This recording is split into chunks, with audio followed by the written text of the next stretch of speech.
All right, welcome, ladies and gentlemen. Thank you all for being with us today.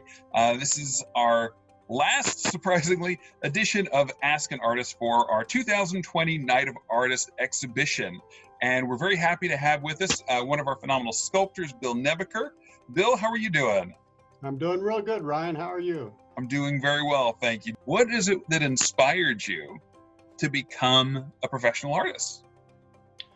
Well, actually, it was the art of, we had a local artist here that was extremely famous at one time and before he passed away, and still is really, but George Phippen. I never got to meet the gentleman, unfortunately, but when my wife and I were engaged going together, George had a local art show at a local bank in Prescott, a one-man show, and my folks took us down there, and I was mesmerized. Wow. I mean, when I walked inside and got to see art firsthand, I'd only seen pictures of art, and especially the sculpture, because I love to work with my hands. Yeah. I decided I've got to try to find out how to do this. In the universities, Right. and you've obviously been very interested in Western subjects. Did you grow up in the West, or what really fueled your interest in Western subjects? Right. Well, I grew up in the West. We had mostly farmland in Idaho, but we did have horses and cattle and things to go along with it. But that was how I grew up my childhood. And then I got asthma real bad. In the farmlands of Idaho, there was so much pollen in the air and dust and stuff. And my doctor had read an article how great this little air was in this little town called Prescott, Arizona. So my folks came for a summer. My dad worked at a local ranch, and I totally outgrew asthma. And we absolutely loved Prescott, Arizona. Wow. So we went back to Idaho, and I was good for 5 years, and then it came back worse than ever. So they just packed up, sold everything, and moved back to Prescott in 1953. And we have been here ever since. Oh, that's incredible. So, which has helped me because in my high school years, I got away from my roots of being a Western, You just became a city kid, Yeah. And chasing girls. That was, you had a car, you had a date, you were doing in good shape then back then, But as I got older, I went back to my roots. I bought a horse, I learned how to calf rope. And then I started going out and helping people I knew that owned ranches during branding times. I'd go drag calves. I got into team roping.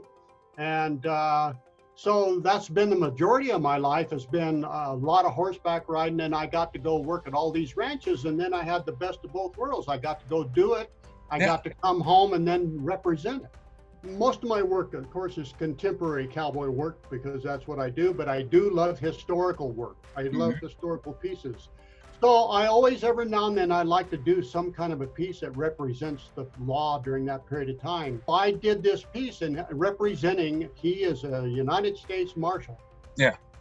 And he's got 2 6-guns strapped on him, 2 Colt 45s, one on a cross draw and one on his hip.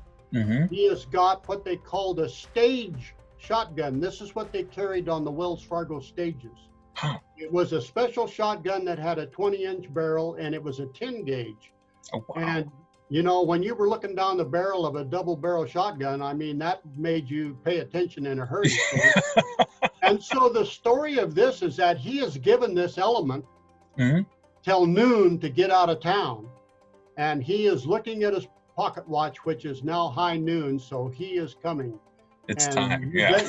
You better beware, he's going to clean house. So that was my concept of this piece, was this officer was going to put law and order to use.